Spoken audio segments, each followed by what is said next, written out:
person you are trying to call is currently busy.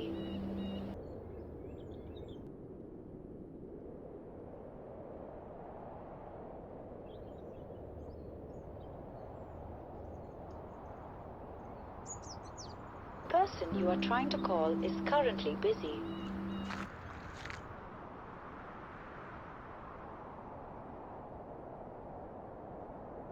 Hi bro. ಯಾರು ಅಂತ ಗೊತ್ತಾಯ್ತಾ? ನೆನ್ನೆ ನೈಟ್ ಮೆಸೇಜ್ ಮಾಡಿದ್ದೆ ನಾನು. ಓ ಸಾರಿ ಬ್ರೋ, ಗೊತ್ತಾಗಿಲ್ಲ. ಇರಲಿ ಬಿಡಿ ಬ್ರೋ, ಸಾರಿ ಅಲ್ಲ ಯಾಕೆ? ಓಕೆ ಹೇಳಿ, ಏನೋ ಮೀಟ್ ಮಾಡಿ ಮಾತಾಡಬೇಕು ಅಂತ ಮೆಸೇಜ್ ಮಾಡಿದ್ರಿ, ಏನು ವಿಷಯ? ಮೊದಲು ನಿಮ್ಮನ್ನ ನೋಡಿದ್ರೆ ಕೋಪ ಬರೋದು, ಶತ್ರು ಥರ ಫೀಲ್ ಆಗೋದು, ಎಲ್ಲಾದರೂ ನಿಮ್ಮನ್ನ ನೋಡಿದ್ರೆ ಇಲ್ಲ ಎಲ್ಲಾದರೂ ನಿಮ್ಮ ಹೆಸರು ಕೇಳಿದ್ರೆ ಒಂಥರ ಇರಿಟೇಷನ್ ಆಗೋದು. ಆದರೆ ಸ್ವಲ್ಪ ದಿನಗಳಿಂದ ನಿಮ್ಮನ್ನ ನೋಡಲೇಬೇಕು, ನಿಮ್ಮ ಜೊತೆ ಮಾತಾಡಲೇಬೇಕು ಅಂತ ಅನಿಸಿ ನೈಟ್ ಮೆಸೇಜ್ ಮಾಡಿದೆ. ಅಲ್ಲ ಬ್ರೋ, ನಾವಿದೇ ಫಸ್ಟ್ ಮೀಟ್ ಮಾಡ್ತಾ ಇರೋದು. ಇದಕ್ಕೂ ಮುಂಚೆ ನಮಗೂ ನಿಮಗೂ ಪರಿಚಯನೇ ಇಲ್ಲ. ಅಂಥದ್ರಲ್ಲಿ ಶತ್ರು ಥರ ನೋಡೋ ಅಂತ ನಾನೇನು ಮಾಡಿದೆ? ನಿಜ ನಾನು ಯಾರು ಅಂತ ಗೊತ್ತಿಲ್ಲ ಬ್ರೋ. ಸೀರಿಯಸ್ಲಿ ನೀವು ಯಾರು ಅಂತ ಗೊತ್ತಿಲ್ಲ ಬ್ರೋ. ನಾನು ನಿಮ್ಮ ಎಕ್ಸ್ನ ಪ್ರೆಸೆಂಟ್ ಲವರ್. ಚೆನ್ನಾಗವ್ರಾ? ಚೆನ್ನಾಗವ್ರೆ. ಓಕೆ ಬನ್ನಿ ಹೋಗ್ತಾ ಮಾತಾಡೋಣ. ಓಕೆ.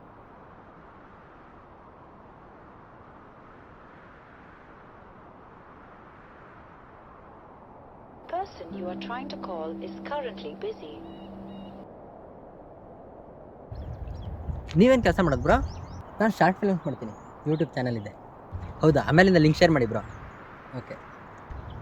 ಎಷ್ಟು ವರ್ಷದಿಂದ ಮಾಡ್ತಾಯಿದ್ದೀರಾ? 5 to 6 ಇಯರ್ಸಿಂದ ಮಾಡ್ತಾಯಿದ್ದೀನಿ. ಅವಳನ್ನ ಲವ್ ಮಾಡ್ತಾ ಇದ್ದಾಗಲೂ ನಿಮ್ಗೆ ಇದೇ ಆಂಬಿಷನ್ ಇತ್ತಾ? ಅದೇ ಬ್ರೋ, ಹೇಗೆ ಅಂದರೆ? ಅಂದರೆ ಅವಳಿಗೆ ಇದೆಲ್ಲ ಇಷ್ಟ ಆಗೋದಿಲ್ವಲ್ಲ? ಅಫಿಷಿಯಲಾಗಿ ರೆಡಿಯಾಗಿ ಯಾವುದಾದ್ರೂ ಕಂಪ್ನಿಗೆ ಹೋಗಬೇಕು, ಮಂತ್ಲಿ ಸ್ಯಾಲ್ರಿ ಬರೋ ಲೈಫ್ ಸ್ಟೈಲ್ನ ಇಷ್ಟಪಡ್ತಾಳೆ, ಹಾಗೆ ಇರಬೇಕು ಅಂತಾಳೆ. ಅವ್ರಿಗೆ ಇಷ್ಟ ಇಲ್ಲ ಅಂತ ಆ್ಯಂಬಿಷನ್ ಚೇಂಜ್ ಮಾಡೋಕ್ಕಾಗುತ್ತಾ? ಆಗಲ್ಲ, ಬಟ್ ನಾನು ಚೇಂಜ್ ಮಾಡಿದ್ದೀನಿ ಬ್ರೋ. ನಮ್ಮ ತಂದೆ ಒಂದು ಹೋಟೆಲ್ ಇಟ್ಟವ್ರೆ, ಅವ್ರು ಡೈಲಿ ಹೇಳ್ತಾರೆ, ಯಾಕೆ ಬೇರೆಯವ್ರ ಕೈ ಕೆಳಗಡೆ ಹೋಗಿ ಕೆಲಸ ಮಾಡ್ತೀಯಾ, ನಮ್ಮ ಹೋಟೆಲ್ನೇ ನೋಡ್ಕೋ, ಅದರಲ್ಲಿ ಒಳ್ಳೆ ಬಿಸ್ನೆಸ್ ಆಗ್ತಿದೆ ಅಂತ. ಬಟ್ ನಾನು ಅವಳಿಗೋಸ್ಕರ ಕಂಪ್ನಿ ಕೆಲಸಕ್ಕೆ ಹೋಗ್ತಾ ಇದ್ದೀನಿ. ನೀವಿಬ್ಬರ ಮಧ್ಯೆ ಸ್ಯಾಕ್ರಿಫೈಸ್ ಮತ್ತು ಅಂಡರ್ಸ್ಟ್ಯಾಂಡಿಂಗ್ ಚೆನ್ನಾಗಿದೆ. ಫ್ಯೂಚರಲ್ಲಿ ಚೆನ್ನಾಗಿರ್ತೀರ ಬಿಡಿ. ಫ್ಯೂಚರ್ ಬಿಡಿ ಬ್ರೋ, ಇವಾಗಲೇ ಚೆನ್ನಾಗಿಲ್ಲ. ಈ ಲವರ್ಸ್ಗಳ ಪ್ರಾಬ್ಲಮ್ ಏನು ಗೊತ್ತಾ? ಸರಿಯಾದ ಟೈಮ್ಗೆ ಕಾಲ್ ಪಿಕ್ ಮಾಡದೇ ಇರೋದಕ್ಕೋ ಇಲ್ಲ ಕಾಲ್ ಮಾಡದೇ ಇರೋದಕ್ಕೋ ಒಂದು ಚಿಕ್ಕ ಜಗಳ ಸ್ಟಾರ್ಟ್ ಆಗುತ್ತೆ. ಆಮೇಲೆ ಮಾತು ಬೆಳೆದು ನಾನು ಯಾರೋ ನೀನು ಯಾರೋ, ನಾನು ಸತ್ರು ನನ್ನ ಮಕ್ಕ ನೋಡೋಕೆ ಬರಬೇಡ ಅಂತ ಅನ್ನೋದು. ಏನು ತಲೆ ಕೆಡಿಸ್ಕೊಬೇಡ.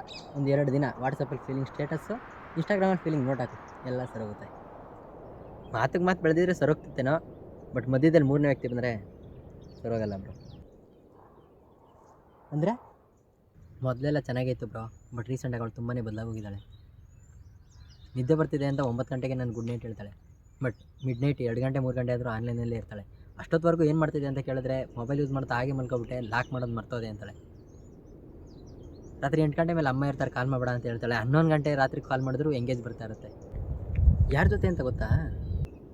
ಯಾರು ಅಂತ ನನಗೆ ಗೊತ್ತು ಅಂತ ಅವಳಿಗೂ ಗೊತ್ತು.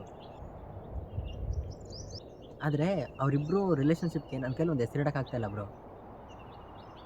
ಹೇಗೆ ಅಂದರೆ, ಇಬ್ಬರು ದುಶ್ಮನ್ಗಳಿದ್ರು ಕೂತ್ಕೊಂಡು ಮಾತಾಡಿ ರಾಜಿಯಾಗಿ ಫ್ರೆಂಡ್ಸ್ ಆದರು ಅಂತ ಮೆನ್ಷನ್ ಮಾಡಿ ಹೇಳ್ಬೋದು.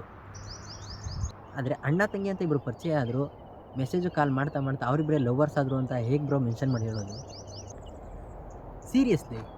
ಸೀರಿಯಸ್ಲಿ ಬ್ರೋ, ಮೊದಲು ಅವನ ಹೆಸರು ಅಣ್ಣ ಅಂತ ಸೇವ್ ಆಗಿತ್ತು, ಸ್ವಲ್ಪ ದಿನ ಆದಮೇಲೆ ಬೆಸ್ಟಿ ಅಂತ ಸೇವ್ ಆಯಿತು, ಇವಾಗ ಹಾರ್ಟ್ ಬೀಟ್ ಅಂತ ಸೇವ್ ಆಗಿದೆ. ಅದು ಹೇಗೆ ಬ್ರೋ ಅಣ್ಣ ಅಂತ ಪರಿಚಯ ಆಗಿ ಮುಂದೆ ಲವರ್ಸ್ ಆಗ್ತಾರೆ? ಅಲ್ಲ, ನೀನು ಮೊದಲು ಅಣ್ಣ ಅಂತಲೇ ಅಲ್ವಾ ಪರಿಚಯ ಆಗಿದ್ದು? ಅಲ್ಲ ಬ್ರೋ, ನನಗೆ ಅದು ಹಾಗೇ, ನಾನಿರ್ಬೇಕಾದ್ರೆ ನೀನಿರ್ಬೇಕಾದ್ರೆ ಅವನಿರ್ಬೇಕಾದ್ರೆ ಇನ್ನೊಬ್ಬ ಯಾರೋ ಬರ್ತಾನೆ ಬಿಡು. ಬ್ರೋ, ನಿಮ್ಗೆ ಯಾವತ್ತಾದರೂ ಅವಳನ್ನ ಬ್ಲ್ಯಾಕ್ ಮೇಲ್ ಮಾಡಬೇಕು ಅಂತ ಅನಿಸಿದ್ಯಾ? ಈ ಥರ ಕೇಳು ಅಂತ ಅವಳೇ ಹೇಳಿ ಕಳಿಸಿರೋದಾ? ಇಲ್ಲ ಬ್ರೋ, ನಾನು ಸುಮ್ಮನೆ ಕೇಳಿದೆ ಅಷ್ಟೇ. ಬಿಟ್ಟೋದ್ರೆ ಸಾಕು ಅನಿಸ್ತಾಯಿತ್ತು, ಬ್ಲ್ಯಾಕ್ ಮೇಲ್ ಮಾಡಬೇಕು ಅಂತ ಯಾವತ್ತೂ ಅನಿಸಿಲ್ಲ. ಮತ್ತು ನನಗೆ ಯಾಕೆ ಬ್ರೋ ಆ ಥರ ಅನಿಸ್ತಾ ಇದೆ? ಅವಳಿಗೋಸ್ಕರ ಏನೇನೆಲ್ಲ ಮಾಡಿದ್ದೀನಿ ಗೊತ್ತಾ? ಒಂದೊಂದು ಟೈಮ್ ಏನು ನೆಮ್ಮದಿನೇ ಇಲ್ಲ ಅನಿಸುತ್ತೆ ಬ್ರೋ. ನಾನು ಅಷ್ಟೆಲ್ಲ ಅವಳಿಗೋಸ್ಕರ ಮಾಡಿ ಅವಳು ಯಾಕೆ ಈ ಥರ ಮಾಡ್ತಾವಳೆ ಅನ್ನೋದೇ ಗೊತ್ತಾಗಲ್ಲ. ಅವಳಿಗೇನು ಮಾಡಬಾರ್ದು ಅಂದರೆ ನನಗೆ ಏನಾರ ಮಾಡ್ಕೊಡ್ಬೇಕು ಅನಿಸುತ್ತೆ ಬ್ರೋ ಒಂದೊಂದು ಟೈಮು. ಎಷ್ಟು ತಲೆ ಕೆಟ್ಟೋಗುತ್ತೆ ಅಂದರೆ. ಸರಿ ಆಯಿತು, ಒಂದು ಕತೆ ಹೇಳ್ತೀನಿ, ಇದನ್ನು ಕೇಳಿ ನಿನ್ಗೇನು ಮಾಡ್ಬೇಕು ಅನ್ಸುತ್ತೋ ಅದನ್ನು ಮಾಡು. ಒಂದು ತಾಯಿ ತನ್ನ ಮಗನಿಗೆ ಹೇಳ್ತಾಳೆ, ಮಗನೇ, ಯಾವ ಒಂದು ಹೆಣ್ಮಗು ಕಣ್ಣಲ್ಲೂ ಕಣ್ಣೀರು ಹಾಕಿಸ್ಬೇಡ, ಆ ಶಾಪ ಕಣ್ಣೀರು ಹಾಕಿಸ್ತವ್ರನ್ನ ಸುಮ್ಮನೆ ಬಿಡಲ್ಲ ಅಂತ, ಸರಿನಾ? ಇದಾಗಿ ಸ್ವಲ್ಪ ದಿನಕ್ಕೆ ಯಾವುದೋ ಒಂದು ಹುಡುಗಿ ಮೋಸ ಮಾಡಿದ್ಲು ಅಂತ ಆ ಹುಡುಗ ಪ್ರತಿದಿನ ಕುಡಿತಾ ಇರ್ತಾನೆ. ಪ್ರತಿದಿನ ಕುಡಿಯೋ ಮಗನ ನೋಡಿ ಆ ತಾಯಿ ಪ್ರತಿದಿನ ಕಣ್ಣೀರು ಹಾಕ್ತಾ ಇರ್ತಾರೆ. ಈಗ ಆ ತಾಯಿ ಕಣ್ಣೀರು ಹಾಕ್ತಾ ಇರೋ ಪಾಪ ಯಾರಿಗೆ ತಟ್ಟುತ್ತೆ? ಅದು ನಿಜನೇ ಬ್ರೋ, ಅವಳು ನನಗೆ ಮೋಸ ಮಾಡಿದ್ರೆ ಅವಳಿಗೆ ಮೋಸ ಮಾಡೋನು ಯಾವನಾದರೂ ಒಬ್ಬ ಇದ್ದೇ ಇರ್ತಾನೆ. ಅಷ್ಟೇ, ಏನೂ ತಲೆಗೆಡಿಸ್ಕೊಬೇಡ. ಅಂದರೆ ಬ್ರೋ 2-3 ದಿವಸದಿಂದ ನನಗೆ ಹೆಂಗೆ ಆಗ್ತಾಯಿದೆ ಅಂದರೆ ಅವಳು ಫೋನ್ ಮಾಡಿದಾಗ ಅವಳು ಫೋನ್ ಬ್ಯುಸಿ ಬಂತು ಅಂದರೆ ಸಾಕು, ಹೊಟ್ಟೆಲೆಲ್ಲ ಒಂಥರ ಸಂಕಟ, ಗಂಟ್ಲೆಲ್ಲ ಒಂಥರ ಬಿಗಿ ಆಗೋಗ್ತಾಯಿತ್ತು. ಸ್ವಲ್ಪ ದಿನ ಮಾತ್ರ ಆ ಥರ ಅನ್ಸೋದು, ಆಮೇಲೆ ಎಲ್ಲ ಸರೋಗುತ್ತೆ. ಫ್ರೆಂಡ್ಸ್ ಜೊತೆ ಹೇಳೋದಕ್ಕಾಗಲ್ಲ, ಆಡ್ಕೊಳ್ತಾರೆ. ಸೊ ನಾನು ಏನು ಮಾಡಲಿ ಅಂತ ಗೊತ್ತಿಲ್ಲದೆ ನಿಮ್ಗೆ ಹೇಗಾದರೂ ಮಾಡಿ ಮೀಟ್ ಮಾಡಲೇಬೇಕು, ನಿಮ್ಗೆ ಹೇಳಲೇಬೇಕು ಅಂತ ಮೆಸೇಜ್ ಮಾಡಿ ಇಲ್ಲಿ ಬಂದಿದ್ದು. ನಾನು ಏನು ಮಾಡಲಿ ಇವಾಗ ಹೇಳಿ ಬ್ರೋ? ಏನೂ ಮಾಡಬೇಡ.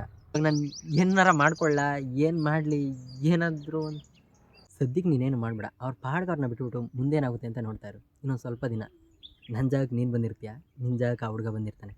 ಅವನೊಂದಷ್ಟು ವಿಷಯಗಳನ್ನ ಹೇಳ್ತಾನೆ, ಅದನ್ನು ಕೇಳು, ಅವಾಗ ನಿನಗೆಲ್ಲ ಅರ್ಥ ಆಗುತ್ತೆ. ನಾನಾ? ನೀನೇ. ವೈ ವೈ ಅಲ್ಲ ಬ್ರೋ, ಇವಾಗ ನೀನು ಎಕ್ಸ್.